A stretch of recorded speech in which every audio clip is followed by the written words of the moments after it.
Yo, what's up, everyone? Welcome back to the Cape Shit Podcast. I'm your co-host Hector, also known as CN6. And I'm your other co-host. This is Hav. And this episode, we're going to be covering... We're going to be doing a discussion video where we are going to talk about why we Yes. feel that we need Superman Legacy. Yep. The upcoming Superman movie directed and written by James Gunn that's slated to come out July 2025? Yes. Yeah, right? Yes. All right, Yep. But before we get into it, guys, I just want to let you guys know that you guys can listen to us on Spotify, Apple, Google, SoundCloud, and YouTube. Also, make sure you follow our socials at Cape Shit Podcast or go to capeshitpodcast.com. You'll see all of our links and socials through there. Links will also be down in the description. But yeah, with that being said, guys, suit the fuck up because we're gonna get into it. I'm excited to have this convo, and let's get it, man. Let's take it away. What we got? All right, bro. So basically, I got some talking points here that I want to cover. Yeah. And there's as much talking points as I can think of in order for us to talk about this new Superman movie that we got coming up. So obviously, right, it's no secret that James Gunn was writing a script and a story for the upcoming Superman movie for his new DC universe that's coming up. And then he later decided that he was going to be the one to direct it, and we have a whole bunch of news on that, casting news and all that, good stuff. Yeah. And I'm gonna be I made sure in the talking points that we get into all that, but I actually want to take a step back, and before even we talk about this new Superman, I want to take a brief moment to try to break down the history of Superman in movies. I'm gonna just be real quick. And the reason I'm gonna bring this up is so we can try to conversate a little bit on what our thoughts are on that. But basically, from my earliest knowledge, to be honest with you guys, I don't really know what was the first big live action Superman appearance, I should say. So what I will say is that the biggest mainstream appearance of Superman would be it's either 1976 or 78, one of those two, but it's the Christopher Reeves Superman movie. That is the first Superman mainstream film that first got released into theaters. It was the first introduction of who Superman the character is to basically a lot of people, into a generation from long ago. It says right here, 1978. 78, okay. I had a feeling it was 78. It was one of those two. Yeah, I got it right here. So that was the first Superman movie that we ever got, and when it first came out, from what I understand, because I watch a lot of people on social media and stuff like that. A lot of people like to talk about this film, despite how many years ago it's been that it came out. A lot of people still recall this OG Superman movie with Christopher Reeves as the best live action Superman movie ever made of all time. It holds a very high standard in it, and it's beloved by so many people and stuff like that. And it was, a lot of people consider it to be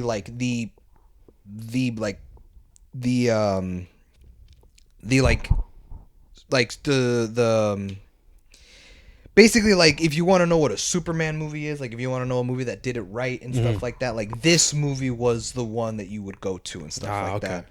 And, over the years, we got a bunch of sequels. We even got a spinoff with a Supergirl movie, even at one point. Oh, yeah, you're right. And it was able to garner a few more sequels and stuff like that. But then after the fourth movie, which I think was called The Quest for Peace or something like that, that movie ended up flopping really hard. It got really bad reviews and stuff like that. So they ended up not making another Superman movie till the late 2000s. Okay. Right before 2010s, where they released a movie called Superman Returns. And it's described that it is actually a spiritual sequel. It was a homage sequel to the Christopher Reeves Superman films. And which you can tell, because if you go on Google and look up Superman Returns, the movie, even the suit straight up looks like the Christopher Reeves suit. Brendan Routh was the one who was selected to play Superman in this movie, and even his hair had the curl and everything. It looked straight up like the Christopher Reeves. It's like Superman movies, you know what I mean? And I actually haven't seen that movie, but I heard it was really good, though it flopped in the box office, which is why it never got a sequel, and it ended up getting canceled once again. Damn. Even though I've heard it was comparatively better than the last Superman movie that made it flop the first time. Oh, okay. It just didn't, box office wise, make the money that Warner Brothers wanted it to make, and so they just scrapped.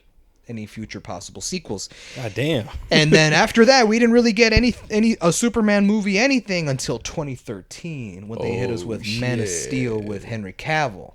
And I actually remember seeing that movie. And to be honest, that was my first introduction to Superman in the movie sense, because I'd never seen Superman Returns or the Christopher Reeves OG Superman movies. Yeah, same here. So for me, Man of Steel was like my introduction to Superman, other than like Justice League Unlimited, the cartoon series I used to watch as a kid. But this was my first time watching a live action Superman. Exactly. And you know, this Superman was freaking raw, man. I loved the movie. I thought the character was established well. I think Henry Cavill did a really good job playing Superman. I thought General Zod was a great first villain for him to face off. Someone that basically shared the amount of strength and power that he did. Like, it was like an equal match type of deal. And so that movie did well, and then, you know, that movie, because it got box office numbers and all this other stuff, it was slated to be a sequel. It was slated to have a sequel a few years later. But then we find out that this sequel wasn't going to be Man of Steel 2, but they ended up making it a Batman v Superman movie with Ben Affleck playing Batman. And when that was announced, man, everyone was hyped through the roof. Oh my God, Superman's going to fight Batman's going to be lit, blah, blah, blah. But then, this was the introduction to Batman in the DCEU. In this DC universe that they wanted to create.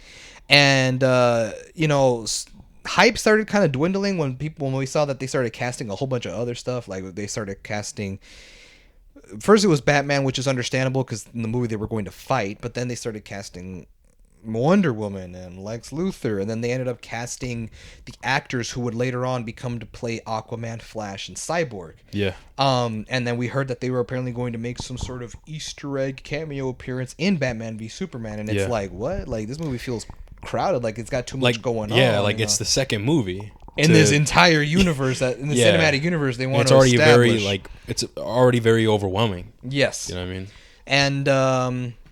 And then we started getting trailers, and now Doomsday's in this bitch, I guess. Like, what the fuck going on? And it's like, man, this movie feels crowded and packed as shit.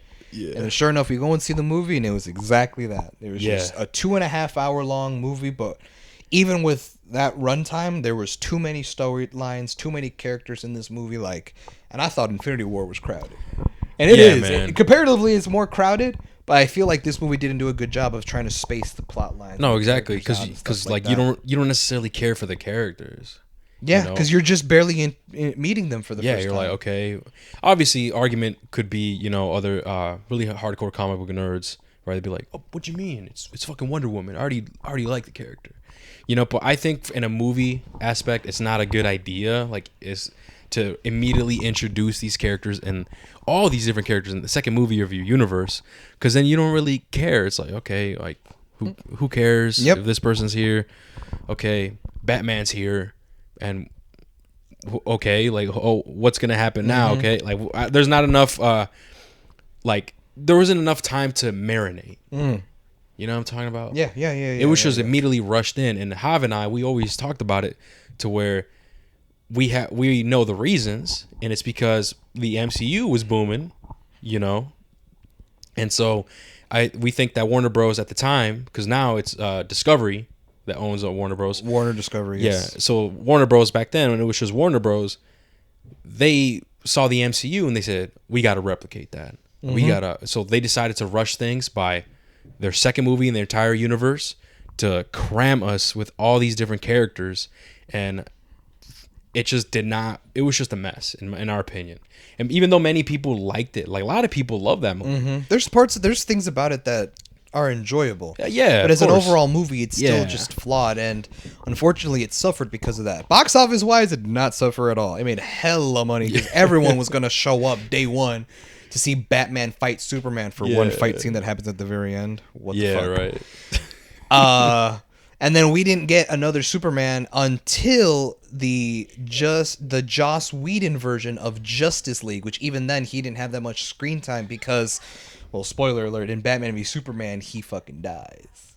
So it's crazy how, like, a movie ago he was around, and then the next movie he fucking dies. Like, this is... Like, it makes no sense. It's so stupid. I know. It's so stupid. Right? I know. The face of the DC is wiped on the second movie. On the second movie. Oh my God, that's fucking funny. dumb. It's funny as hell. Hey, Henry Cavill was like, I just got this gig. Hey, I got my paycheck. For real, right? I just got here, y'all. What's going on? Like, oh my God. And so we didn't get Henry Cavill back as Superman until Justice League. But as we all know, there's two versions of that movie. Right. The first one that we got that came out in 2017 was actually the Joss Whedon version of Justice League. And even then he came in, you know, he had the CGI mustache bullshit and all that fucking debacle. And, you know, he was all right, even though he didn't really play a big part in the movie. I would have liked to have seen more Superman. And overall, I felt like that movie was just kind of meh. Yeah. And then we didn't really get... And then, actually, you know, fun fact... Obviously, a few years later, after a lot of people went on social media going, you know, hashtag release the Snyder Cut of Justice League, which was the promised, supposedly finished version of the Justice League movie that Zack Snyder himself wanted to release but couldn't because family issues had come up and he had to attend to it. A lot of people were basically rioting, basically saying, "Hey man, hashtag release the Snyder Cut. We need to see Zack Snyder's version of this Justice League movie because what Joss Whedon gave us was trash, and we think it's bullshit that he could just come in and change that other man's movie, call it his own, and take all the credit." And it's like, fuck that. We want to see his cut. And obviously, a few years later, with the introduction of HBO Max, the biggest way you wanna reel all those people onto your streaming service is, hey, exclusively on HBO Max. We're going to be releasing the Snyder Cut. And I can tell you right now, Hector, bro, the hype was real. Dude, it was, hell yeah. Dude, it was when I saw that we were getting the Snyder Cut, the supposed 4-hour-long Snyder Cut of Justice League, I'd be like, oh my God, bro. And it has to slap because the other version we got was trash. And supposedly people are saying that this is supposed to be a better version. We'll see what happens. And it came out. I sat through it all 4 hours. And it was comparatively... way better than the Justice League, as a lot of people like to call it. And I thought that movie was fucking... I loved Justice League, the Snyder Cut. I think it was a way better version of Justice League, in my opinion, than the other one that we got. However, even though this movie had come out like, what, 2019, 2020, something like that? I think so. Around there? Yeah, I think during the pandemic. Yes. So because it came out around that time, even though the Snyder Cut of Justice League came around that time, filming for it obviously took place years ago. Yeah. You know what I mean? And originally, if Zack Snyder never had that family emergency that he had to attend to, technically speaking, the Snyder Cut Justice League would have been the Justice League movie that we would have gotten in 2017, not the Joss Whedon version. So... in a sense, because of how the timeline works, technically, we don't get to see Henry Cavill return as Superman since technically 2017 time. Yeah. And the next appearance that we see him in is in a post-credit scene of Black Adam, which is 17, 18, 19, 4, 5... about 5 years later. Yeah, man. Like you said it yourself a couple of minutes ago, the face of DC, the superhero that's mostly...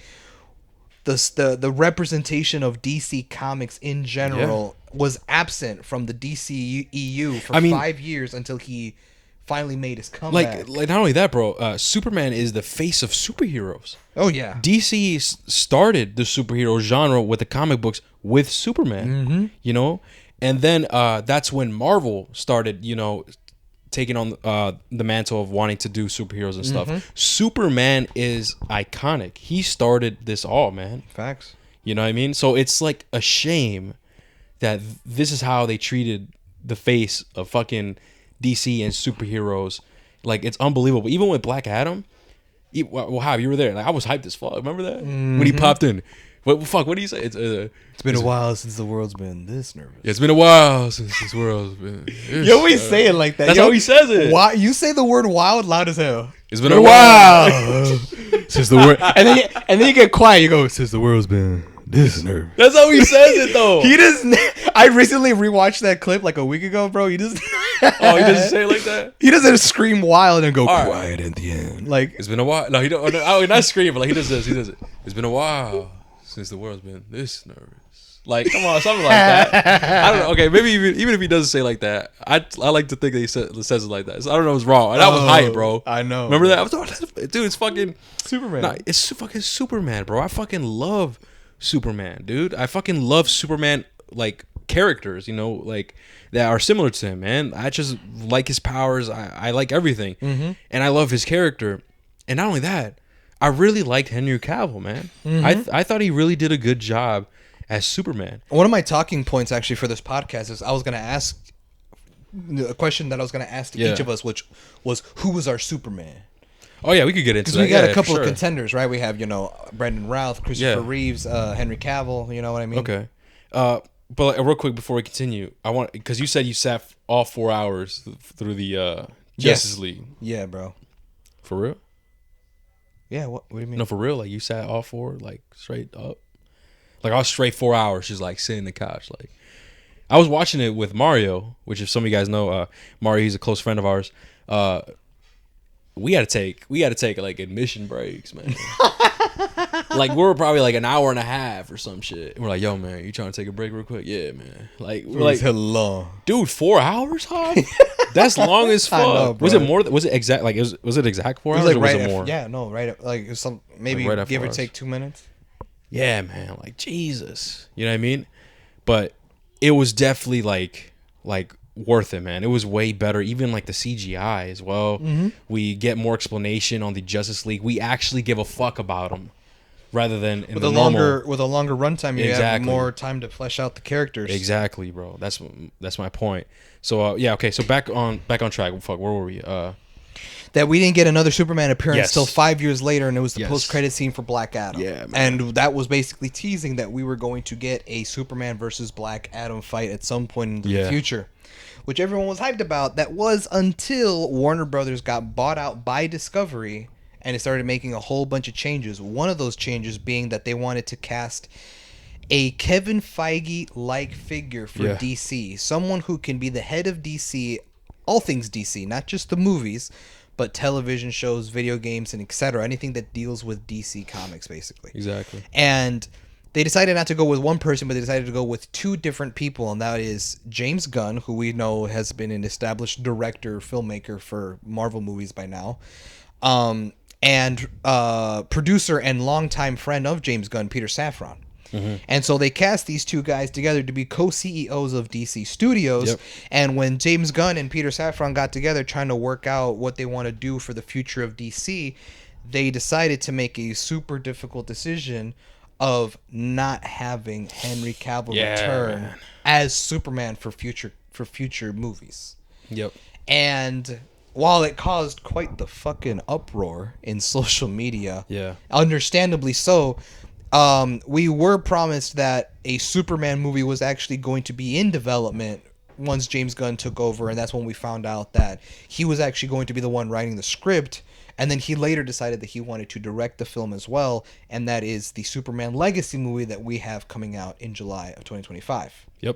But basically, as of right now, that's basically the history of Superman and where he's kind of been movie-wise. So we had Christopher Reeves, where people say that he was the most iconic, and a lot of people, even the majority of people, say that Christopher Reeves is like the pinnacle Superman. A lot of people say that, like, fuck Henry Cavill and all these, like, Christopher Reeves is the Superman. Like, people consider him to be the GOAT and stuff like that. And you know, after we've gone through a couple of actors and stuff like that, obviously Christopher Reeves, Brandon Routh, and now Henry Cavill, and now we have another Superman movie on the way. That's basically the little rundown of history and of Superman in movie-wise, kind of like the little history that he's gotten. Yeah, man. It's been a while since that. We'll put that on a T-shirt. Fuck it. It's been a while since the world's been. All the letters are small, but wow is like big as wow fuck. is big as fuck. Yeah, bro, it's funny as shit. Oh dude. my god. But yeah, man, so that's crazy, bro. Like, Superman's has had a rough ride. Oh, for sure, man. Hey, man, shit was going good when it was Christopher Reeves, and then that 4th movie came out, flopped, and then they did nothing for like a few decades. Yeah, man. Until the Superman Returns movie, and that movie I heard was actually really good. Like, I heard it was actually a pretty solid fucking superhero movie. It was directed and written by Bryan Singer, who is known for writing and directing the first 2 X-Men movies. Yeah. He also wrote and directed X-Men Days of Future Past. Right. And he's done a bunch of other movies that weren't superhero movies, like Bohemian Rhapsody and stuff like that. So he made a really good Superman movie. It's just that Warner Brothers at the time were being like they had their heads up their asses. They didn't really give a fuck. They more so cared if the movie made money. No, and they yeah, said, man. I think I read somewhere that they wanted the movie to make somewhere around $500 million in the box office, and the movie made literally, this is how petty they are. The movie made just under that. Damn. It was maybe it didn't hit the $5 million mark by like by the $500 million mark by like maybe like what 60 million. Yeah. You know, you would think be like, oh, close enough. Nah, they were like, fuck that. Yeah. Scrap all sequels. And people were like, what the fuck? Damn. Yeah, bro. Just like that. They didn't give a fuck. And that's when we had to wait another, like, what, 4 or 5 years till we got the other reboot. And that's when Henry Cavill came in. Yeah. Okay.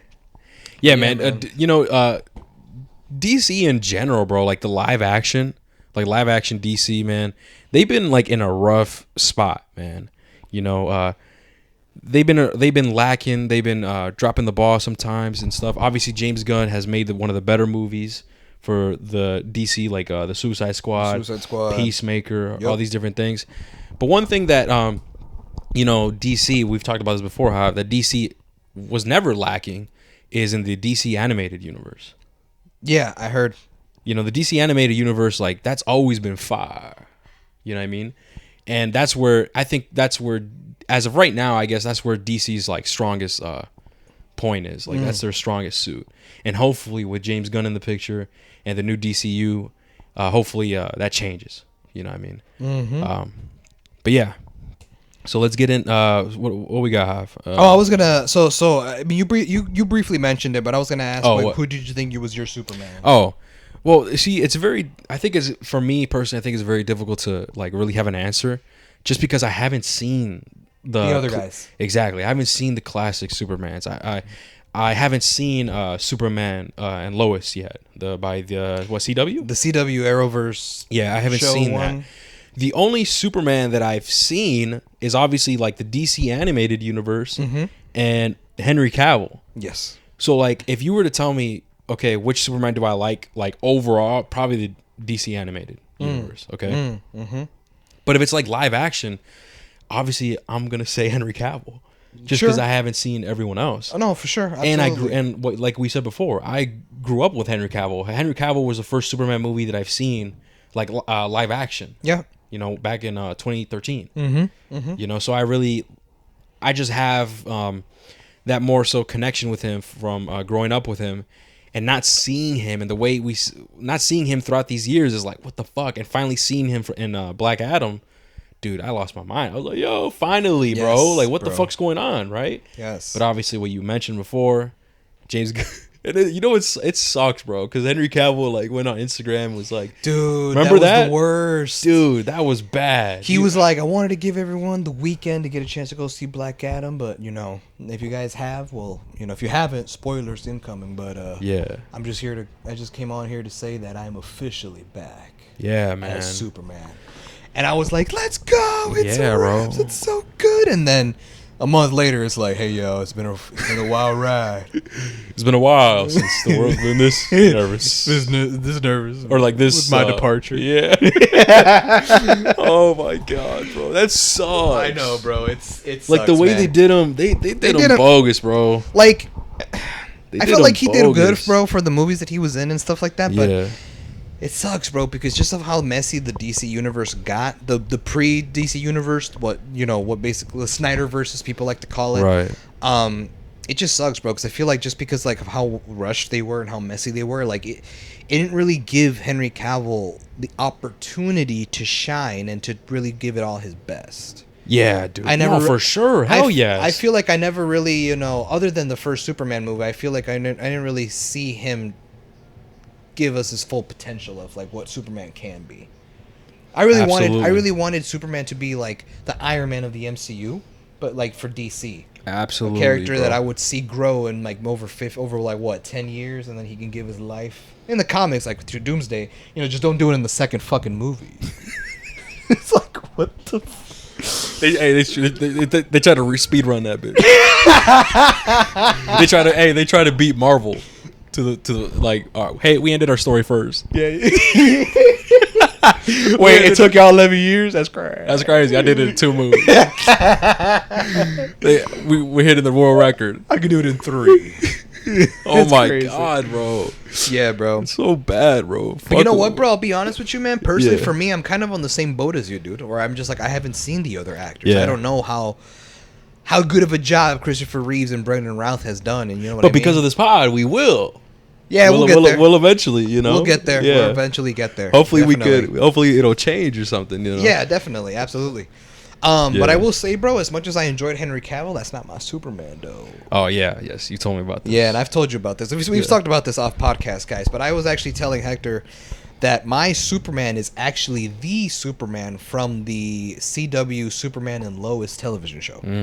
And I know that that's kind of like, I know that maybe sounds stupid as fuck for me to Yeah. say that. I know maybe it sounds like like I'm fucking around or like I'm joking, because you think of CW and like people immediately think the worst. Yeah, it like has a negative at connotation. exactly, and a lot of people nowadays are now taking the CW universe as a joke.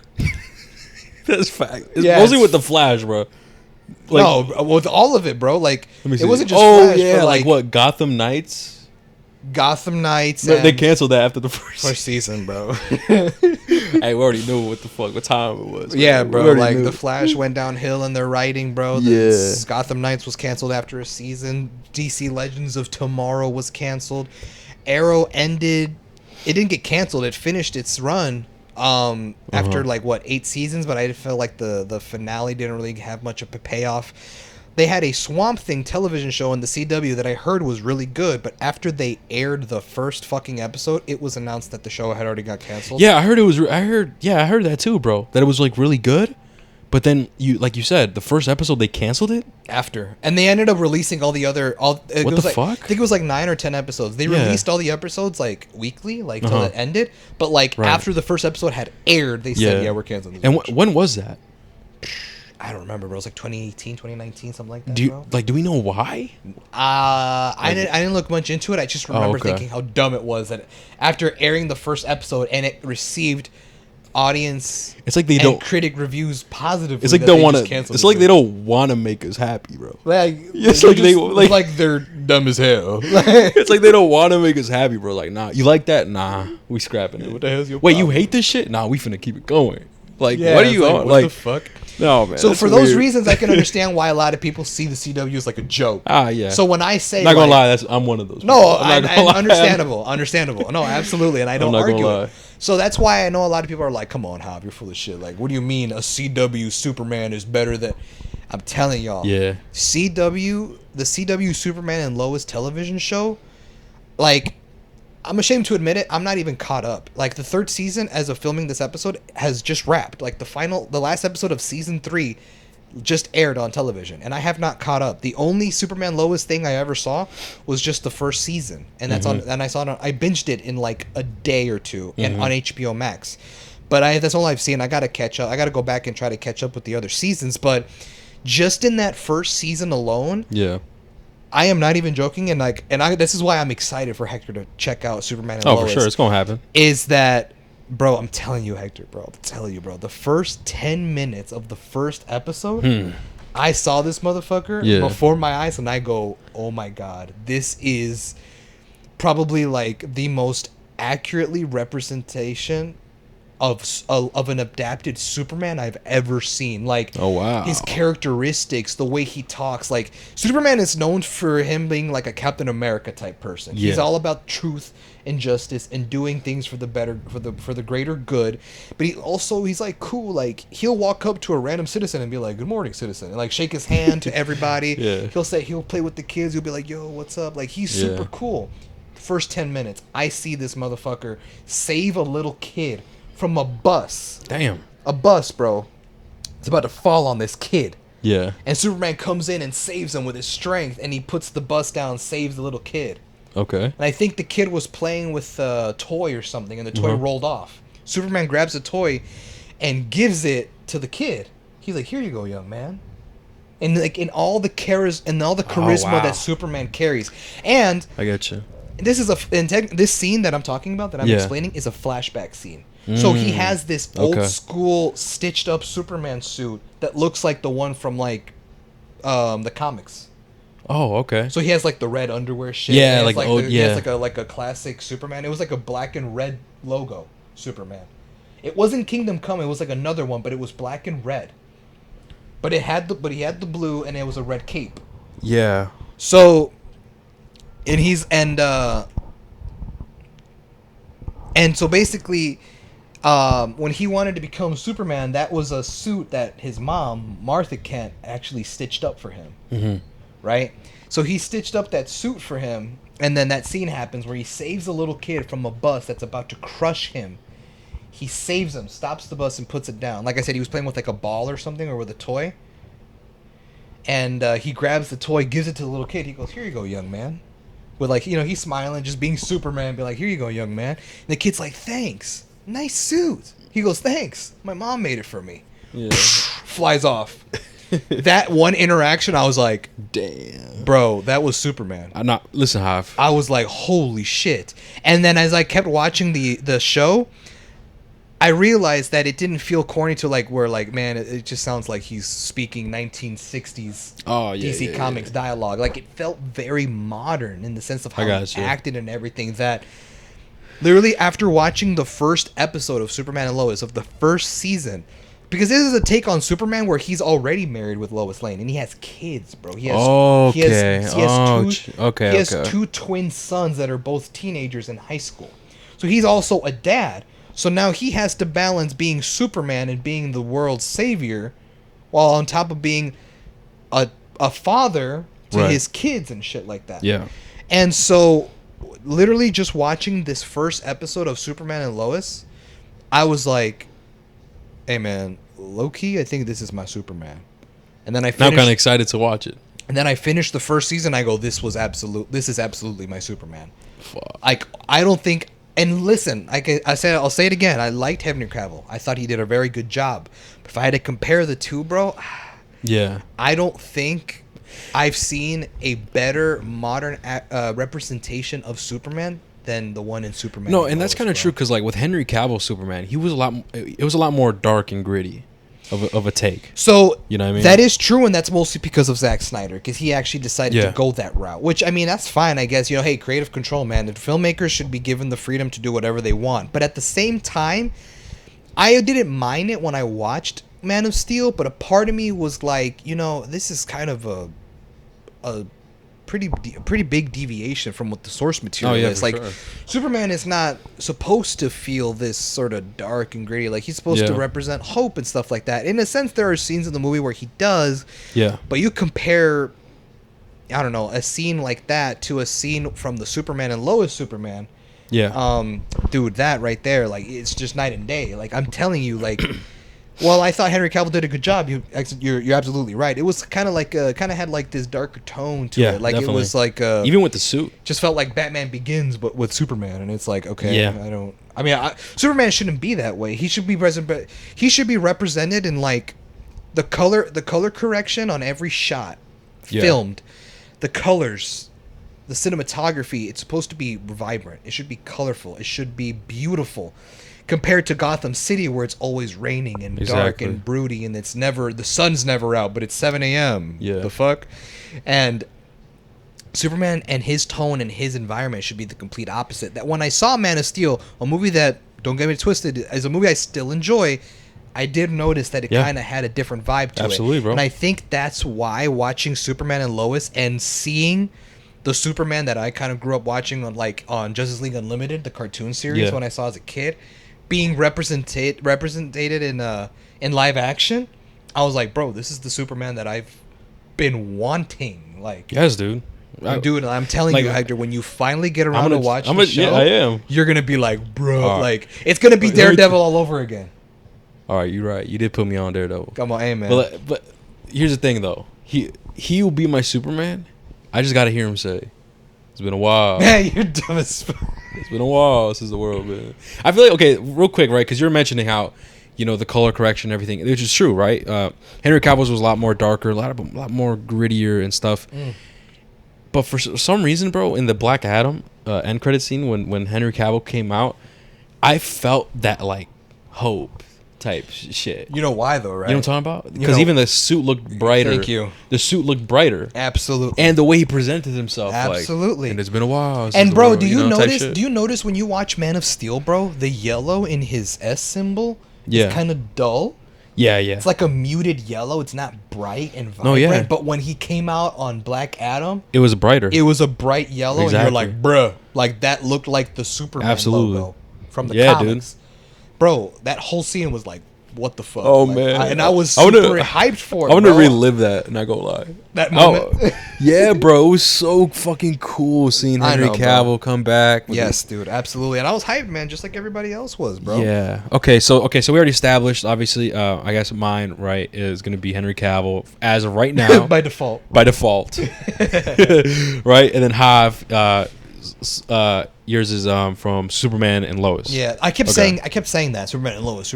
It's because I don't have the actor's name memorized, and I don't want to butcher it, but I think his name is Tyler, and his last name I think is pronounced Hoechlin or something like that. Hoechlin or something like that. But I know it's Tyler something. But basically the dude who was on Teen Wolf. Oh, okay. I never seen Teen Wolf. I never have either, but I heard he's in it. You see, this is what I'm talking about. How do you know this shit? Like, guys, are you not listening to this man? How? Like, I never seen that, but I could tell you what kind of undies he was wearing at that scene. Like, what? How do you know this, man?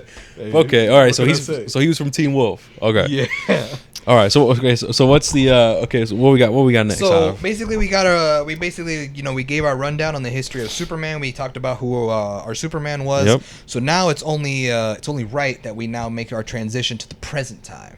Yeah. We start talking about the actual Superman legacy movie that we're getting, starting off with the most recent news, and that is that we finally got the cast for who will be playing Superman, Clark Kent, and Lois Lane. Yep. Who is arguably most definitely is probably the most important casting that you could cast. Absolutely, ever, dude. Bro. Absolutely.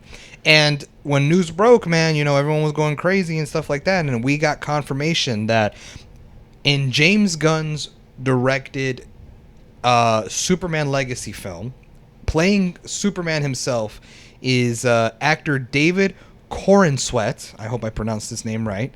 And playing his love interest Lois Lane is Rachel Brosnahan. I think hopefully I pronounced her last name right. But these are the two actors that we are getting who will be playing Superman and Lois. And I remember when the news hit, I was really excited because we finally got some faces. Yep. And we know who's going to be in the movie. And Hector texted me right away, said, "Did you hear the news?" And I said, "I don't know these people." Yeah. And to me, that's where my heart sunk. When Javi told me I don't even know them, my heart sunk because I'm like, if Javi don't know, it's a wraps. It's a crisis on Infinite Earth. You're dumb as hell. I'm like in the cover where Superman's like holding Supergirl. Like I'm carrying you, like crying and shit. Like because Javi doesn't know, which is rare, man. Like I was honestly, the reason why I texted Javi is so he could tell me about it. To be honest, that's why I texted him. Yo, Javi, do you hear the news? And I was hoping to get back. Yeah, bro, this person wasn't in this, blah blah blah. And I was like, all right, cool. He gave me a rundown, but he texted me back. I don't know these people. I'm like, what the fuck? Like, I'm like, who are these guys? Because if Javi don't know, I sure as hell don't know. Yeah. Don't get me wrong. I looked at the actor. Come on, you know me, right? I looked at the actors. I go, I don't know who they are. First thing I did was look up their IMDb. Just look at what other movies and shit they've been in. I heard yeah, I saw clips and stuff. I know that what was his name again? Sorry, Cornsweat. It was what's his first name? David Cornsweat. Oh, and people were saying, bro, his initials are DC. Oh shit. That's what people were going crazy about. Crazy. No, but I saw videos that he played one of the, I guess, boyfriends or whatever in Pearl. Remember that? And I saw that movie. I'm like, oh, it's that guy. Yeah, okay. I never saw that movie though. It was pretty good. Yeah, I liked it. I gotta check it out. And X, you gotta check that one out too. Yeah, but he was. I saw that. I saw that on his IMDb that he was in Pearl. Yeah, and I'm like, okay, cool. Okay, so that's him.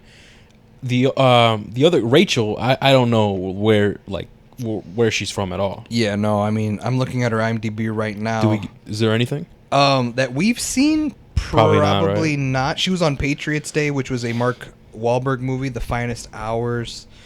House of Cards, that was like that big House of Cards. Yeah. That was that Netflix show that was really big at the time. Black Box, The Blacklist.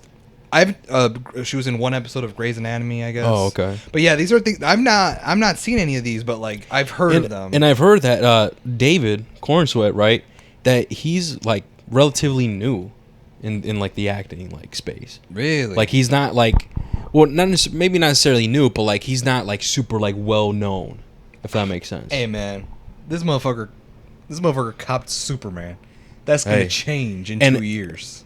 Oh, for sure, man. It's Bro, fucking Superman. It's like Austin Butler. Oh, you mean the kid that was in iCarly? Like I guess if you want, I guess out of every other actor in the world, if you want him to play Elvis, and now look at him. He's in Dune Part 2. Yeah, that's true. He can't let go of that damn Elvis voice. Like what the fuck? Oh, okay. Oh yeah. All these motherfuckers on TikTok be like being thirsty for this motherfucker and shit. Like his life changed, bro. Well, yeah, this man secured the bag. Hey, and I also saw like in an interview or whatever, maybe I think in 2019 or something, David actually like said that he would like to play as Superman. That he would like to play as Superman, and that he respected Henry Cavill's and Zack Snyder's more darker, grittier tone, but that he wanted a more optimistic, bright colored Superman. That's what he said, bro. And guess what? I have faith, bro, that James Gunn is gonna give us just that, bro.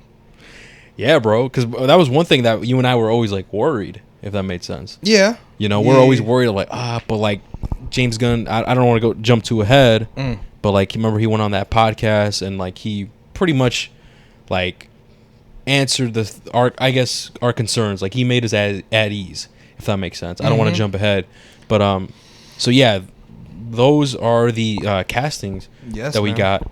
I mean, what are your what do you think, Hav? Like, listen, my thing is, bro, is like I said, I don't know who these people are. I've never heard of them. I haven't seen anything that they have been in, so I can't really say whether I think they're going to do a good job or not. Exactly. However, going back to what you were talking about the podcast that James Gunn was in, you know, he was talking about how he didn't believe in big movie stars playing characters in the movie. He didn't really care about a certain actor's popularity. To him, he doesn't really care if a big actor or not a well-known nobody plays a certain character in his movie. He just wants to make sure that the actor or actress plays the character right. That he feels that he plays the character the way that they want him to, that he would want them to play the character. Yeah. And so after hearing this podcast and after him basically establishing, you know, hey man, I could give less of a fuck if it's a well-known actor or a nobody who no one's heard of. If, you know, after the audition tapes, after, you know, some reading of lines or whatever, or, you know, if I just feel it in my gut that he can be that he's the right call, then I'm gonna go with him. I don't care if he's a big actor or if he's just starting out acting and Superman Legacy is the first movie he's ever gonna like. I do not care as long as he plays the character right. So hey man, if James Gunn trusts it, then I trust it, bro. Yeah, if he's giving the blessing, I give my blessing. Yeah, bro. Hey man. Now if only he could just, you know, if only David Cornsweet can say, it's been a while. It's been a while since the world has been this nervous. That's such a cold line, though. like that's a bar. That's a bar. Ain't it a bar, bro? Like, isn't that raw as fuck? He literally just comes out of the shadows like he Batman. Like, and he says that. It's been a while since the world has been this nervous. Like, that's hard as fuck, bro. I know. But anyways, that's going to be like an ongoing joke. Every time we mention Superman, that would be funny as fuck. That's funny. But yeah, what else? What else? So the next talking point I have on here, bro, is now that we established that we are getting a Superman movie, it's coming out in 2025. Yeah. We know who's writing it and directing it. We know who's attached to the project now, casting-wise. Other than all of that we have mentioned, there is nothing else about this movie that we really know of. We don't know who the villains are going to be. We don't know what other actors are going to be in it. We don't know when the movie's going to take place. That's true. We don't really know anything about this movie. Other than that, James Gunn said it's not going to be an origin story, and it's going to be Superman's early years in working for the Daily Planet. I heard that. Yeah, I had heard that too. Yeah, and that's That's it. That's all we got. But that's like a really vague description of what the movie is going to be. But like other than those, just kind of surface level information, we have. Oh, and the fact that it's a younger Superman. That too. That's it. Yeah. But like other than that, man, like there's not really anything else known about this movie. So the next talking point I had is, well, if there's nothing else that we know about this movie, we might as well try to fill in the gaps ourselves and try to talk about what do we want this movie to deliver. Yeah. Okay. So what do we want this movie to deliver when we go see it in theaters? What do we expect this movie to do in order to meet our criteria, bro? Yeah. And one of the things that I have written down was, obviously, this movie I feel like should have a good story worth telling with good themes. Absolutely. Yep. I definitely agree. We've even talked about this before, how this movie is like really important. You know, it's really important to start this brand new DC universe, and I know James Gunn knows this, and he even like talks about it a bit in that podcast that he was featured in, called Inside of You, with Michael Rosenbaum, who, fun fact, Michael Rosenbaum is actually the actor who played Lex Luthor in Smallville on the CW. I had no idea. Wow, I didn't know that. What the heck? Oh shit! Sorry, guys. My Siri went off. Yeah, you didn't know that? No, I had no idea. In the podcast, James Gunn literally. Don't you remember when James Gunn was like, "By the way, you were the best Lex." Not gonna lie, I thought he was trolling. No, bro. Like no, because like you know how you and I we fuck around. We're like so what's the word with Marvel Studios, bro? What's going on?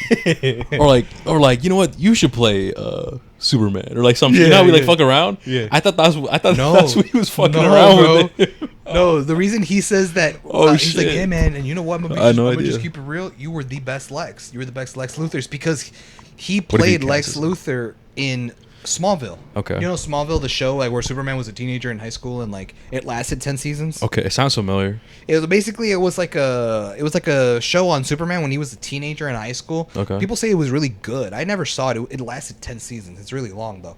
But Michael Rosenbaum was cast as Lex Luthor, and Lex Luthor was also in his like early 20s, teen years, like around the same age as Superman, so they both aged together and stuff. Yeah. And I don't know if you remember in that same podcast, Michael Rosenbaum said, listen, man, I don't know if you're going to have Lex Luthor in your Superman Legacy film. Do you remember when he was like, I don't know if you are going to have a Lex or not, but if you do eventually introduce one, do me a favor and make sure that this Lex actually acts like Lex Luthor. He doesn't, remember how he was giving him all these pointers? Bro. Like, why him, of all people, does he feel like he has the need to tell James Gunn, like, hey, man, do me a favor, but because he played Lex Luthor.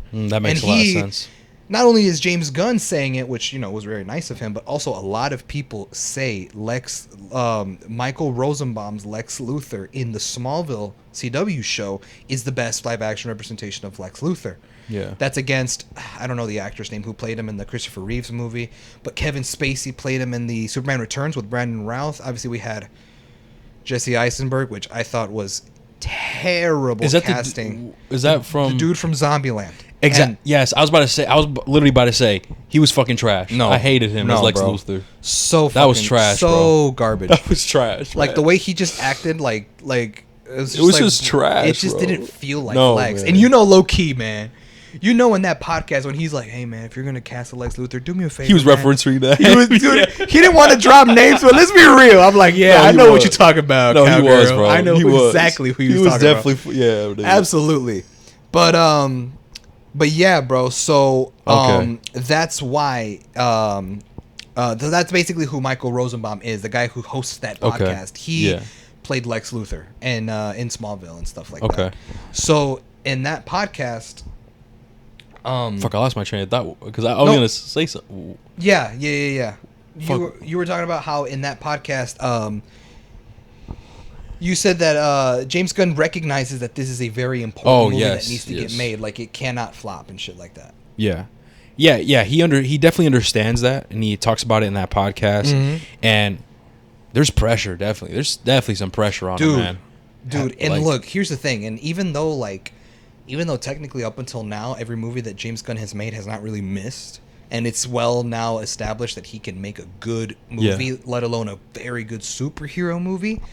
Even then, man, like with the filmography under his belt, and how he hasn't had any misses, it's like I feel like the pressure's still there, dog. No, for sure. Like the pressure's still there, and like one of our concerns that he, I guess, one of the concerns that you and I had that we talked about before that he later talked about on this podcast, where made me more at ease and left that. Yep.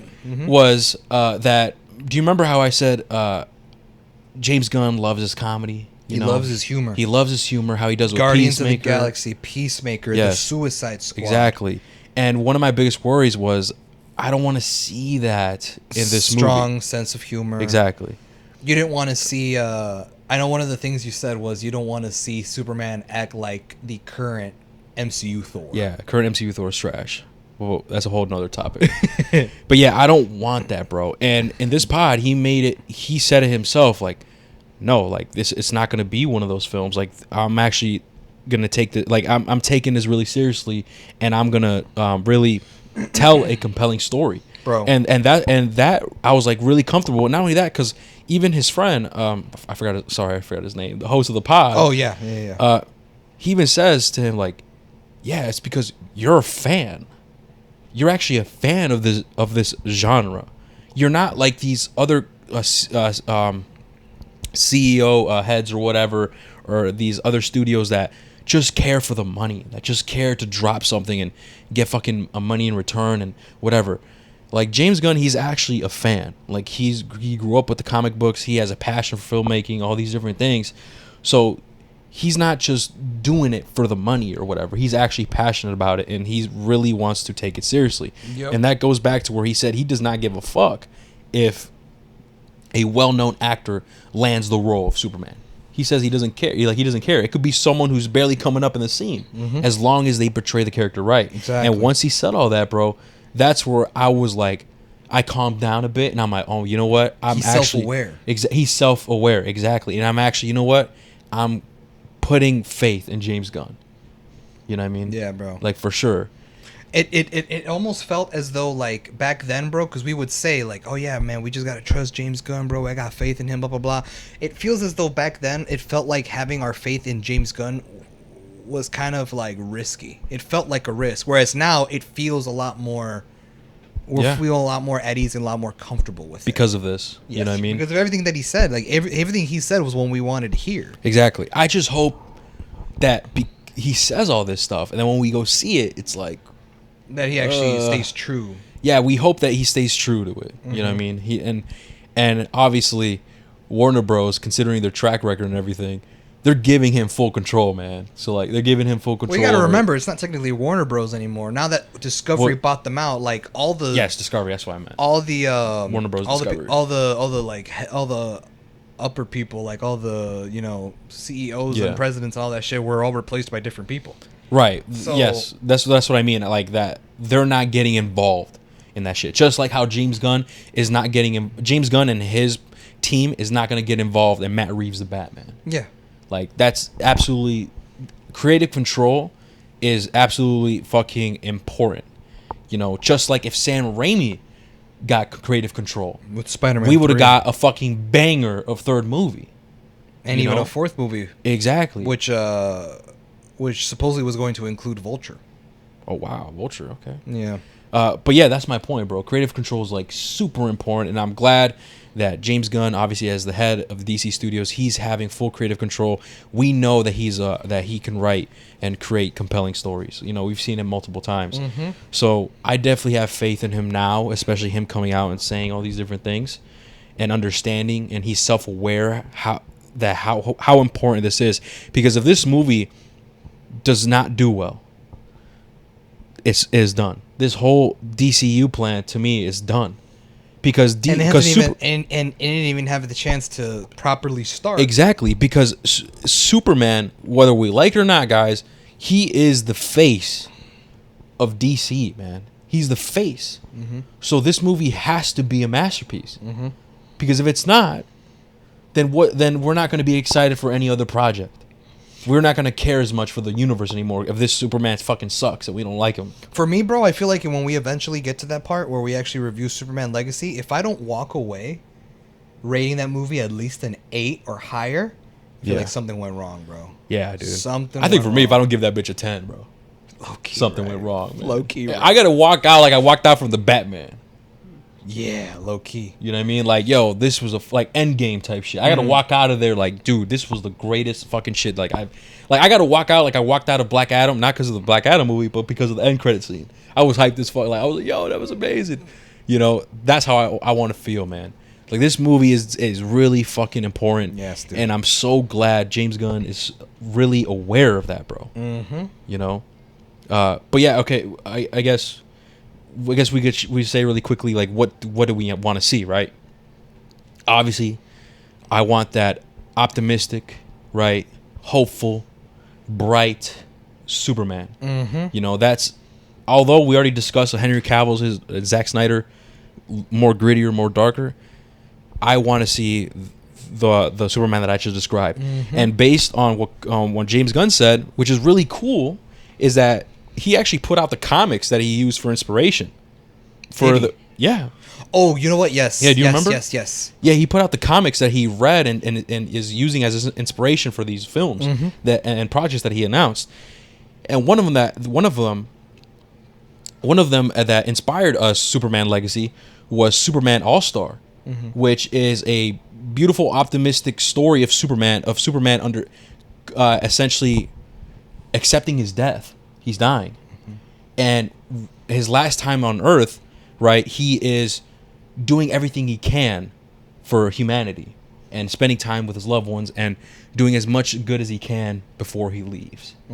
And that alone, bro, is what resembles fucking Superman. Absolutely, I agree. And the fact that he said that comics storyline he took inspiration from that for the film, dude, I'm fucking hyped. Absolutely. You know, it's absolutely. Oh my god, man. I'm just talking about this, man. I'm geeking out. Hey, you know what? Hey, you know what, man? You know what I gotta say, man? I just gotta say, just hurry up and watch Superman and Lois, bro. Because I think you're gonna get a lot sooner than 2025. I mean, that's true. Low God, key. 2025. Hopefully, it stays that way, right? We already know. Dude, I hope they don't. We already know about what's going on with the writer's strike. It's really affecting Marvel and everything. Hopefully, with DC, we're on track. You know what though? I feel like the loophole is that since James Gunn himself was writing the script, rather than him to go on strike, he can be like, "What? Like I don't gotta go on strike. I'm James Gunn. I'm rolling in the bag." Like he could just finish. That's then true. again, timeline wise, he finished the script way before the strike happened. But I feel like if it did, he would just be like, "Whatever." Like I'm That's James true. Gunn. What the fuck? Yeah, I that's got true. the bag. Like, And you know, like I know we've talked about the writer's strike and stuff, and I guess we mentioned this before. Like we've talked about this before, but the VFX people got to go on strike, man. They overworking those motherfuckers. Listen, man. The VFX CGI people. what the VFX dude. people are going through in Hollywood, cuz, is nothing compared to what the writers. And I don't want to discredit any writers out there striking and shit. Obviously, y'all got your causes and your reasons and stuff, and I support y'all. But nah, man, y'all motherfuckers are nothing to compare what the VFX artists are going through, bro. They be slaving their ass, bro. Yeah, bro. Jesus fucking Yeah, Christ, dude, bro. Zero. They should be going on strike, For real. No, Nah, bro. for real, bro. bro. Imagine if they do though. Nah, that's a wraps.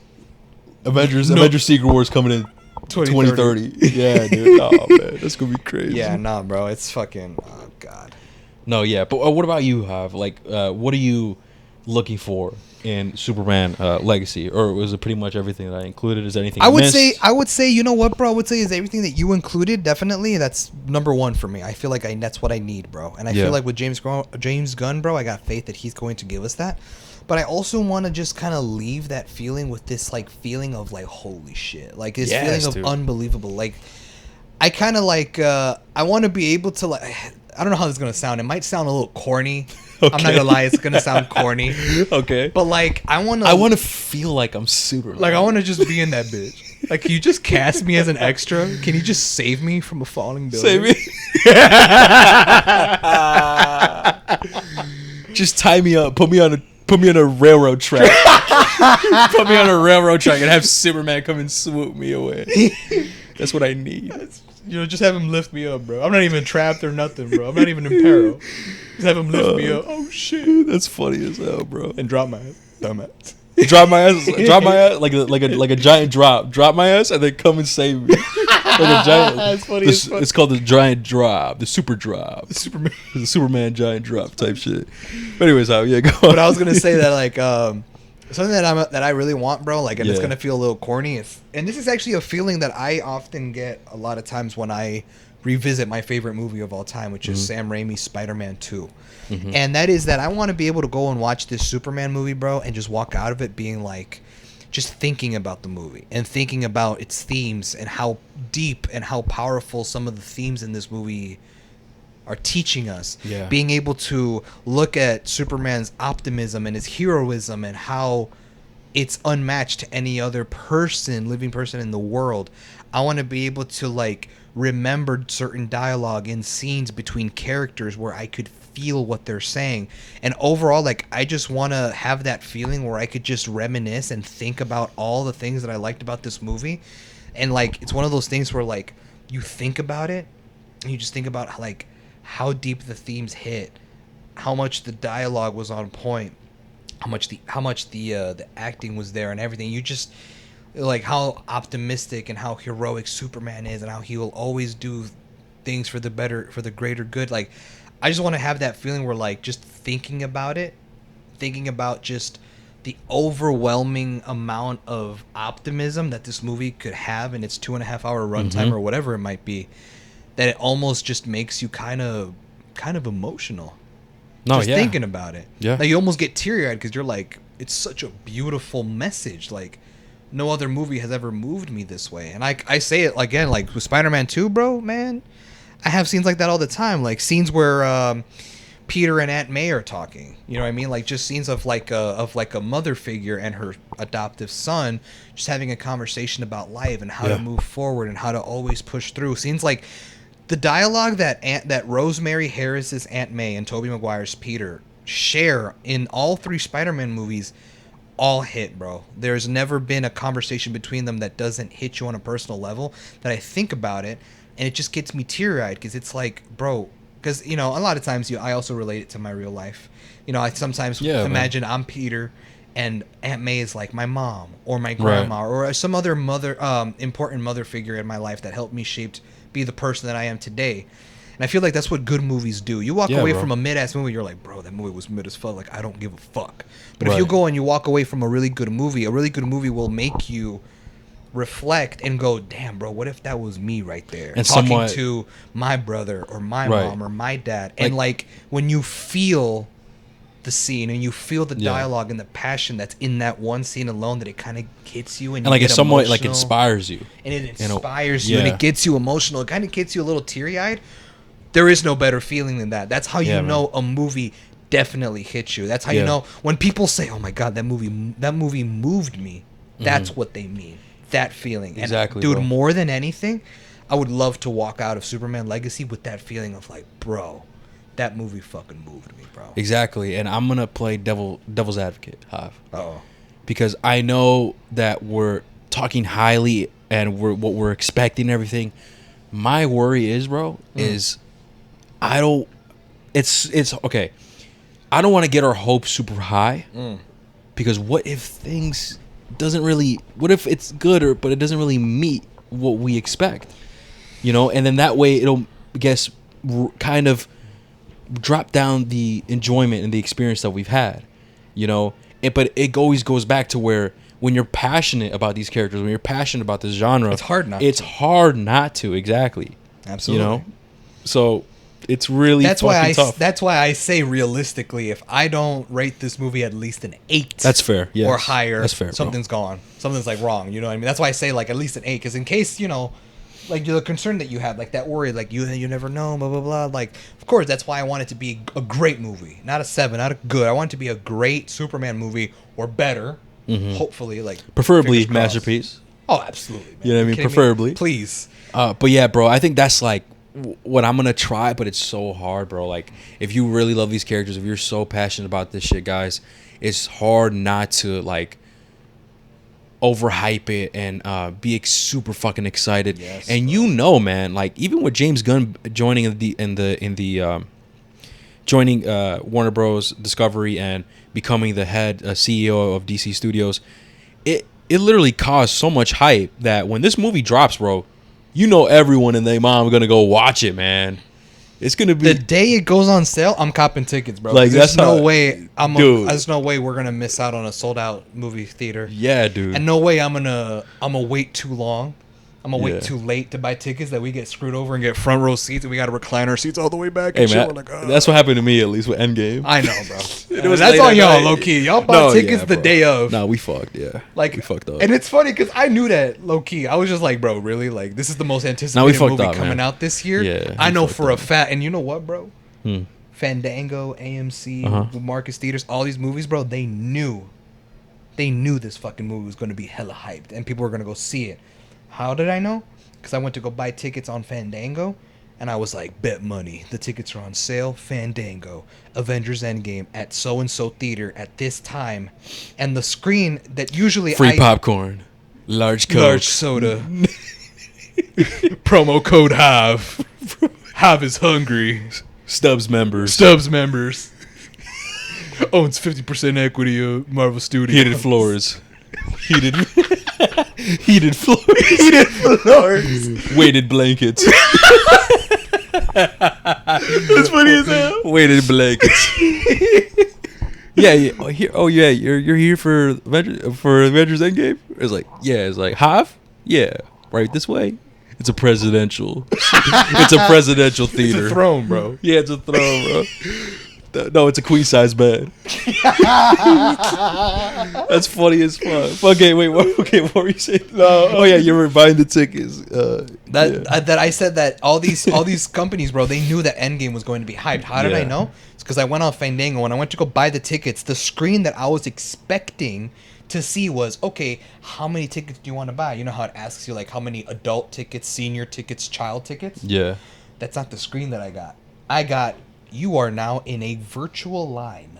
Oh shit. You have like 6 people ahead of you buying their own tickets. God. So you have to wait in line until it's your turn. And it tells you all these different rules. You have 10 minutes exactly to buy your Or tickets. else they kick you out. And then if your time runs out, you take too long, you don't check out, Yeah. your session will time out. The next person behind you will come in and do their thing. And if you want to get back in this bitch, you gotta restart and come back and go back of the line. So I was like, what the so I waited there and waited and waiting, and when it was finally my turn, I'm not gonna lie, bro, I wasn't that fast. A lot of the good seats were gone. But there Okay. was still more variation where I was like, fuck, like, well, ni modo. It is what it is. It is what it is. So I think I was like in the 5th row. Okay. Which is still pretty close. Like Right. that front like okay, so you know how like when you go to a movie theater there's that front section, like that first 5-6 rows of Yes. seats that's at the Yeah. front. We were at the very last one of that row, Right, which is still I got pretty you. close-ish. Like we still had to recline quite a bit back to look at the whole screen. I would have liked to have had further back seats, but it is what it is. But yeah, bro, that's how I knew that movie was hyped, and I was like, "That's crazy." So you think- So when I heard that you and Mario bought tickets Yeah, the day man. of, I'm like, We I'm were like, Hector, good luck, bro. We There's were no way. we saw it. I think it started like 11. It was like 11 at night or something. Jesus. Yeah, it was 11 at night. And not only that, even though it was at that time, that bitch was packed, bro. And not only that, the seats that we got, I think we're in the 3rd row in the very front. Damn. Yeah, bro. I was like this, and like it was like 2 a.m, bro, or some shit, Bro. Where it was almost over, and not gonna lie, I fell asleep and stuff. That's why I had to go see it again. Yeah, I know. I remember you telling me Yeah, that. man. Bro, I remember at the time I was working at my old job, you know where I was at? Yeah. And like, if you remember from that old job, like there were people that would start like hella early in the morning. There would be people that would be clocking in like at 6 a.m. at the earliest. Yeah. So I remember going to work like, bro, fucking, holy shit, man, Endgame was raw, and I'd be talking to my friends like, bro, did you watch Endgame? Hell yeah, bro. I just came back from watching it. Holy shit! What the fuck? I'm like, bro, it's 10 a.m. What are you talking about? He's like, yeah, bro, I went to sleep hella early last night, and I woke up and I went to catch the 2 a.m. showing of Endgame. Jesus Christ! And then, by the time the movie was over, it was close to 6 a.m. So I just booked it to work. I clocked in, and now I'm here. Nah, man, that's crazy. I was like, you woke up to go to the movie theater, watched Endgame, Yeah. then came straight to work right after. Like Yeah. That's some dedication right there. He switched around his sleep schedule just so he could like start his day watching Endgame and then come straight to work. That's after. some dedication right there, man. I was like, What y'all the trip. fuck? I would what the Nah. fuck, bro? Because if you remember, bro, when Endgame came out, there was a bunch of showtimes. Oh yeah. Like there were like 30 different showtimes in one movie theater because because the demand was high. Mm-hmm. People just wanted to watch Endgame. So there was like, y'all want to come in at 4? Fuck it. And like, sure enough, that 4 a.m. showing would be like 85% sold out. Yeah. 85% of those seats would That's be sold. crazy. So like that's what my friend would do. He woke up, went to like a early ass showing of the movie, and after the movie ended, he came straight to work. Nah, man. I was like, you tripping, I don't know if I bro. would. I don't know if I would. I would never do that. Okay, so you now, think? now so you, for Superman Legacy? I was about to say, do you think Superman Legacy is going to cause this much chaos? You know what, bro? Malice in the Palace. You know what, dude? I'm gonna be honest with you. I think if it were, bro, Yeah. the only way to know is if we see a trailer. Oh yeah, that's true. And realistically, we are not gonna get a trailer for this movie. Yeah, in a dude. fat minute. Because Yeah. even James Gunn confirmed that filming will not start until January. Bro, we're in July. Jesus. He said filming for Okay. Superman Legacy starts in January. I was like, "Fuck me, bro. We're barely in July." An average, like, how long does it take to wrap up film to start filming, and then to when they're done filming? It varies, bro. It just depends. Like it 7 depends. months, 8 months. It depends on the It depends on like how many different locations they want to go film at. It depends Okay. on how long how long the movie is and stuff like that. Right. It's why these Marvel movies can pump out content because everything's filmed on a green screen. Like, what is there to travel? There's no point in traveling to different points of the world. But because I know James Gunn is not about that life, which thank God, I know it's gonna take maybe 6 to 8 months, bro. Is too long. That's really long. Oh, yeah? Real. Oh, wow. Hell yeah. To film the movie, maybe it takes 8 months to a year to finish the movie from beginning to end. Like like post-production. from pre-production, actual production, and then post-production, like CGI, VFX, and all that shit. Right? Right. Maybe I could see that being a realistic factor, but to film the movie, like using your camera and filming the actual scenes Yeah. of the movie, bro. On an average movie, bro, you're looking at maybe like at most 2 months. Oh wow. Okay. You know what I mean? But thought- even yeah, I then, thought like, it'd be we're not longer. gonna get a trailer because they gotta still like take all the footage, add all the VFX and all the CGI and all the other stuff before we can get an actual full blown trailer. We're not gonna get a trailer, bro, till like late 2020, Right. late of next year, Yeah. like That sounds about right. October, November time of next Yeah, year, bro, bro, which is that's- over a year from now, Yeah, man. like a year and 3 months or some shit. Fuck. So it's gonna be a while, bro. gonna be We a got a minute. long time to wait. But as of right now, like, even though we gotta wait for this movie, we still got a few things coming, right? We still got the Blue Beetle, right? We got Yup. Blue Beetle coming. We got Aquaman 2, Aquaman 2, Creature Commandos, Creature Commandos, the Waller Show. the Waller, and then that's pretty much it. I think then Superman Legacy. Yes, I I think think so. Yeah. Because And I everything guess else if is you want gonna to come include, after. I guess if you want to include video games, Oh yeah. 2024 we're going to be getting the Suicide Squad Kill the Justice League video game by Rocksteady. And is this part of the DCU? Like, is this James Gunn's DCU like I'm sure. game? No, I'm pretty sure it's going to be Elseworlds, bro. Okay. Just because it takes place in the same universe as the Arkham games, the Arkham Yeah, Batman yeah, games. yeah. So, but I think it's going to be its own. And that's thing. going to be interesting, man.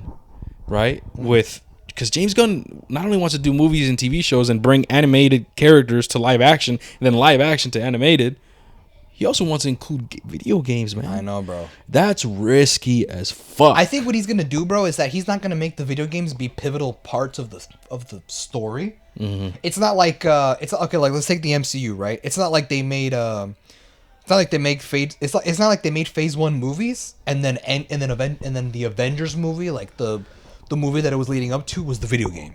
yeah. I think what they're gonna do is they're gonna make video games kind of like side stories, like side plots. Yeah. So maybe, and then like the reason why you would play the video game is because a character was introduced in that game that when you see them on the movie, you're like, oh, it's the character from the game, It's like an right. Easter egg type Gotcha. shit. That Gotcha. happens a lot in Star Wars, actually. Oh wow, really? Because Star Okay. Wars, there's no such thing as a multiverse. There's no such thing as different universes. It's all like one shared thing.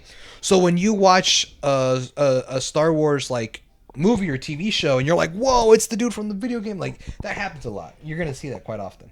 So I think Okay. that's what they're gonna do. It's not so much like you have to play this game because it plays a part in the Justice League movie. Gotcha. I don't think they're gonna do it like that because I think James Gunn's aware that like not everyone in the world is a gamer. Like, ain't no way they're Nah, gonna for have sure, dude. our mid 40-year-old dads playing games to just understand. No, fuck nah, bro. What No. the fuck? Hell no.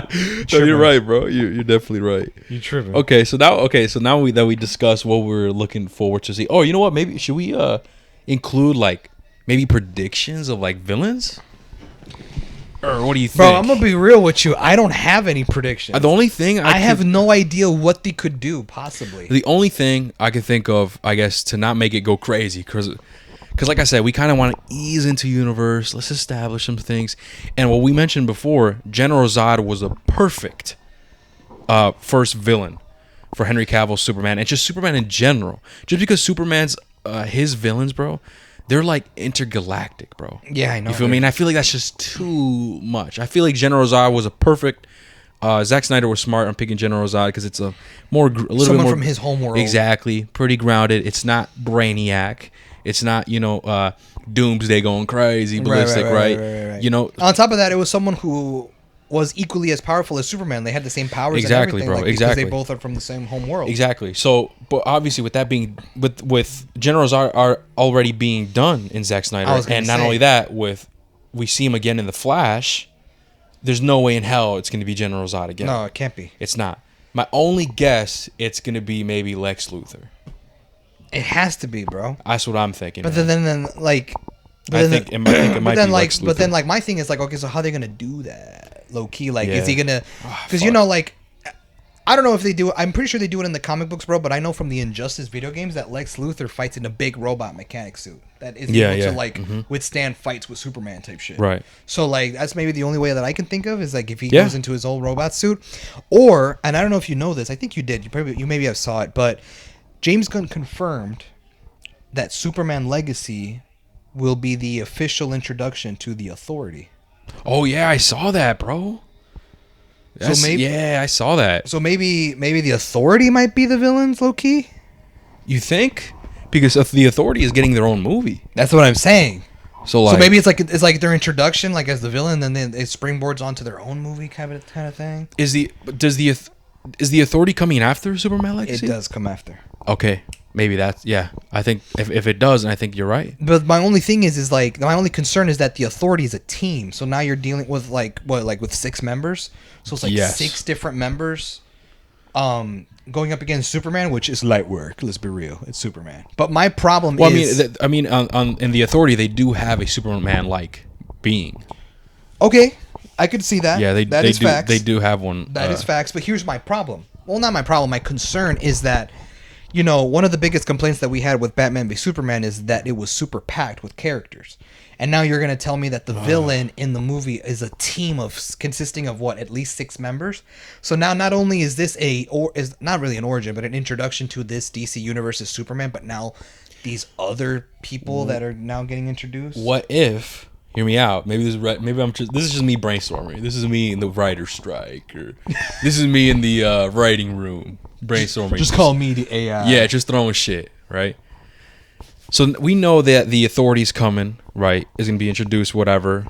We don't know. We just got the Authority, right? Mm-hmm. So what if the villain in Superman Legacy is that Superman-like figure? I was thinking that too. Right? He gets his ass whooped, and then he decides to form his own team to take down Superman, which comes down to the Authority. I could see that. But then again, here's the thing: the Authority they're not necessarily bad guys. Yeah, excuse me. They're not necessarily bad guys. Well, they're like anti-heroes. The thing is, they would do whatever they think it's right, even if it means killing people. Yes. Right? That's what their whole thing is. And it's pretty cool, not gonna lie. I like teams like that. Even though it's fucked up, I get it. I mean, come on, man. You gotta have that balance, man. Superman, which is optimistic, don't kill, whatever. Then you gotta have the people that, like the Punisher, right? Where there's Daredevil, and then there's a Punisher. When I put them down, they stay down. Yep. That shit was hard as fuck. Oh my god, I love it. Anyways, so good. Shout out to the Punisher. Shout out to John Bernthal. Bernthal, man, dude, he's a perfect fucking Punisher. So good. Anyways, so yeah, maybe what if that's the situation? Loki, I was thinking that. I was like, what if it's just that one dude? I forgot what his name was. It's fuck. What's his name? I forgot, man. He has a white suit. I'm guessing. Artemis? Nah, probably not that. Apollo, that's what it is. I knew it started with a fucking A. Yeah. Okay. I could see that. I could see that being a thing. But like, here's the thing. I feel like whatever you do, bro, you're gonna encounter haters. Like it's just a thing. Social media people are just gonna hate. Yeah. But I feel like the argument that's gonna be made is really like, so Superman's gonna go up against an equal of his. Like we didn't already get that in Man of Steel. Yeah, but it's like it's the only way to ease into it. So what else other than what we said, like Lex Luthor, right? Yeah. Other than that, but like, And like obviously General Zod is over because he is a prominent villain in the comics, right? But obviously we already seen him, we already got him. It's not gonna happen. But I think it's a smart way to really ease into the universe because we don't want a Batman v Superman where it's rushed immediately fucking Doomsday. You know what I mean? Yep. We don't want that. We don't want fucking Brainiac right there immediately. Like I don't know.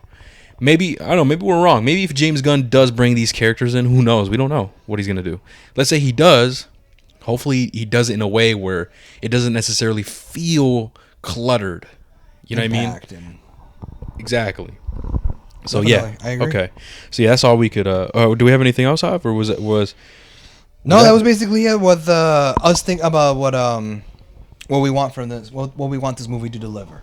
Okay. That was the end of the talking point. Okay. The next talking point that I have, and it's actually a pretty important one, and this is one that I wanted to emphasize. Okay. And that is basically, this talking point is basically one that literally connects to the title of this episode, and that is, why do we need Superman Legacy? Why do we need this Superman movie? You know, I think it's very important for us to ask ourselves why we need it. Yeah. And I think I have an answer. Go ahead. And I'm Take it away, man. I'm afraid that I don't want to go on it's not a tangent. I'm going to stay focused. It's going to be on topic. I just know I'm going to have a lot to say. Okay. But fuck it, bro. Take it away. Just try to prove my point as much as I can. But here, let me look at my notes just to make sure I'm not missing anything. Man, I'm loving this combo. Dude, it's because it's Superman. Yeah, right. Okay, so here's my thing, bro. I feel like, so like I said, I feel like it's very important for us to ask ourselves, why do we need this Superman? It's not so much like, it's not because like, oh, because Superman's raw. Oh, because he's such a cool hero, because he's the face of superheroes in general, and blah, blah, blah. Absolutely. You're absolutely right on that. But I feel like the question can go deeper than that. I feel like it's like, why do we need this Superman now more than anything? Yes. Why is it important that we get this Superman Legacy movie, and that, you know, we have all these hopes and dreams of like, oh man, like I hope the movie does this, I hope it doesn't do this, and I hope it does this right, and I hope it does this right. We have so many hopes and stuff for this movie. Yeah. But like, why though? Like, what's the reason behind it? I feel like it goes deeper than just because Superman is raw and he's my favorite hero. But I think it goes deeper than that. And I had a lot of time to think about why we need this Superman, especially now, especially in this point of time that we are currently living in this generation. And I've had a lot of time to think about it, and I wrote my thoughts onto my notes, and this is basically my reasons why we think we need this Superman movie. The number one reason that I wrote down is that, in case you haven't noticed, bro, and I'm sure you have, is that recently, I want to say roughly like the last, I want to say maybe like 5 or 6 years, I want to say roughly. Yeah. I don't know if you've noticed, but evil Superman has become the norm. Have you noticed that? Yeah. Evil Superman has become true. a norm nowadays, with Homelander from The Boys being the character that he is. Omni-Man and Invincible being the character that he is. The Superman that we get in Injustice, him being the General Zod, you know, murderous dictator figure in those comic books. Yeah. The new video game. The new video game where, even though we get it right, he's being controlled by Brainiac, but even then he's out there fucking killing people and all this shit, bro. The end of Snyder Cut, you know, we catched a glimpse of a possible future where it was adapting the Injustice storyline where Superman loses Lois Lane. Yeah. And he goes on this fucking rampage where he just goes out and starts killing people and all this shit. So I feel like now more than ever, bro, evil Superman has become the norm. It has become more often than not just something that we just see all the fucking time with just all the different media that we see, bro. Yeah. Like, it's just everywhere.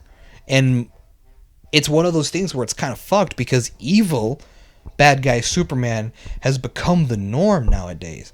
But if you really stop and think to yourself, like, when was the last time we got a Superman that was properly represented like he was in the comics, where he represented hope and optimism and heroism and fought for the greater good? Yeah. It's been a while, you know? Dude. It's been a while since we saw that Superman. The last time we saw a glimpse of that Superman at all really was the little bit of screen time that he had in Justice League, and then the even longer runtime he had in Snyder Cut. Yeah. Which, if you remember, like I said, because those movies were being filmed around 2016 time, I still count that as movies that came out in 2017. Even though I get it, right? Snyder Cut came out years later after 2017, but it was filmed back then at that time, and there was a possibility that they were never going to release Snyder Cut, so that's why I kind of clump it with that. And so... Also, just really quick, excuse the background noise, guys. Do you hear? Do they hear it? Yeah, a little bit. Yeah, Damn, that's crazy. It's whatever, man. You know how it be. But yeah, guys, sorry about that. But, So, but basically, bro, I just feel like nowadays, bro, evil Superman has just become the norm. Yeah. And as cool and as much as I think it's awesome, this new Suicide Squad game is gonna be fire. Yeah. I think The Boys is great. Yeah. Anthony Starr as Homelander, I think, does a great job. J.K. Simmons as Omni-Man is fantastic.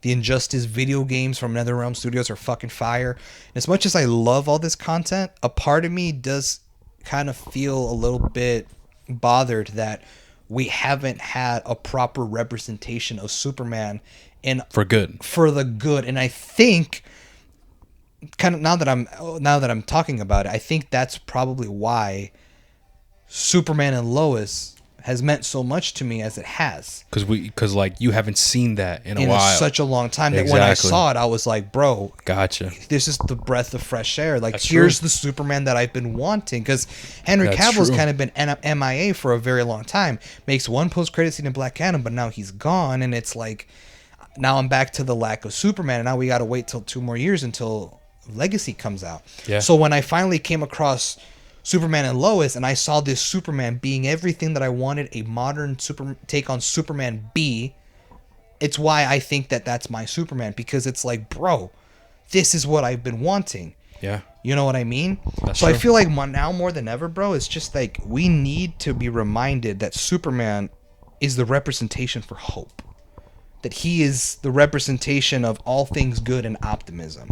We need to be reminded of what Superman stood for, and that was that no matter what, no matter how much possible potential pain and suffering one might go through, you always have to go through with doing the best, the correct and best thing to do. Mm-hmm. Even if it means it's going to hurt you or the people you love. But if you know that it's for the greater good, you got to do it.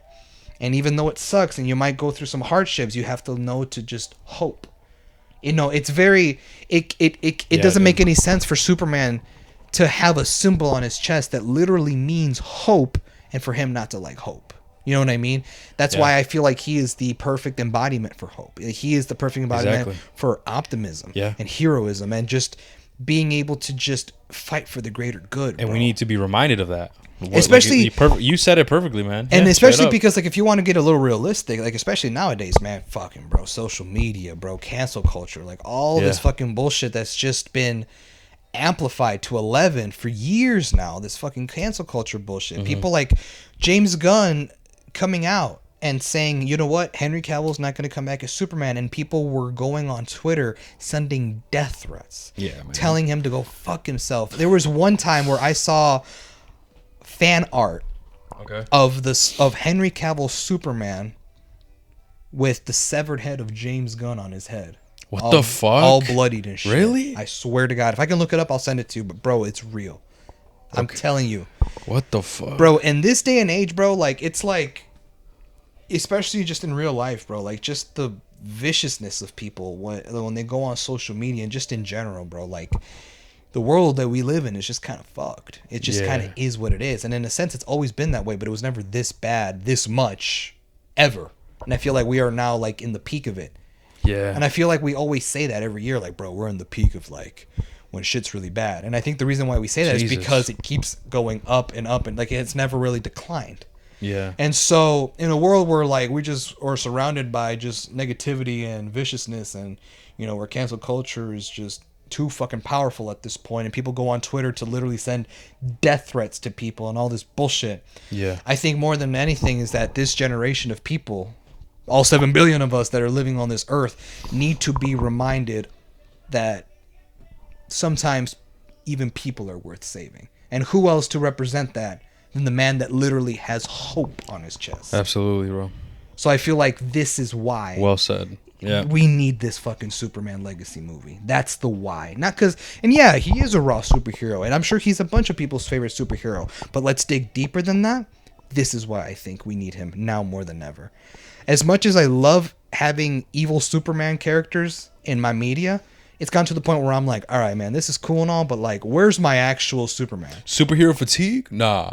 Superman evil Superman fatigue. Exactly. It kind of feels like that, bro. Yeah. And if I guess, and I guess if I want my daily dose of Superman, I would go and catch up on Superman and Lois. Right. But a part of me is like, you know what? As much as I love that show and I think that show is great, realistically, I know that Superman is never going to connect. Yeah. With the greater DC universe, it's never gonna be. There's never gonna be a Justice League crossover that is gonna include him. Blah blah blah. I want a Superman that's gonna like be a Superman for the next 10 years in the DCU.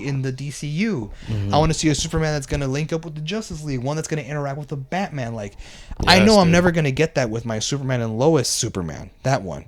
So I would like one that I would get all those things, and that's why I'm looking forward to it. And honestly, bro, if you ask me, if Superman Legacy can replicate what the CW Superman and Lois show did, and do it just as good or even better, bro, the movie is sold. Like, it is going to get an 8 or higher out of us, no matter what. It is a wrap. Like, it is going to definitely, if it just does everything that show did and do it the same or even better, hopefully better, there's no doubt in my mind that movie is going to be not only the best Superman movie that we've gotten since maybe the Christopher Reeves Superman in 1978, but possibly one of the most influential and best super comic book movies that we have gotten in a very long time. Yeah, absolutely have. Like, I don't even know what else to say because you just said it perfectly right there. I agree with you, man. I agree with what you're saying.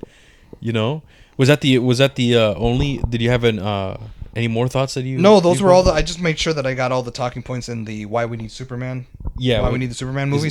Was that the why we need Superman? Was that the only part right there that you had? Well, yeah, like I went over all these points. I just made sure that I just mentioned all these, but that. Okay. I was about to say, yeah, that's true.